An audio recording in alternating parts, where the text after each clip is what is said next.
My husband's family is furious at me for not wanting to have intimacy with my husband after our son's funeral. My husband's family has been torn apart from my inability to breed after the death of our 4-year-old son. For some context, our son was run over by a reckless driver speeding in our neighborhood.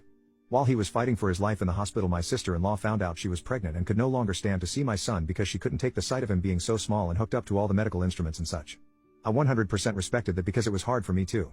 Fast forward to his funeral and they could hardly stay because she was too emotional and used her pregnancy as an excuse to leave. Again, didn't blame them at all because it was a lot. After the funeral, my husband saw how sad I was and attempted to hug me.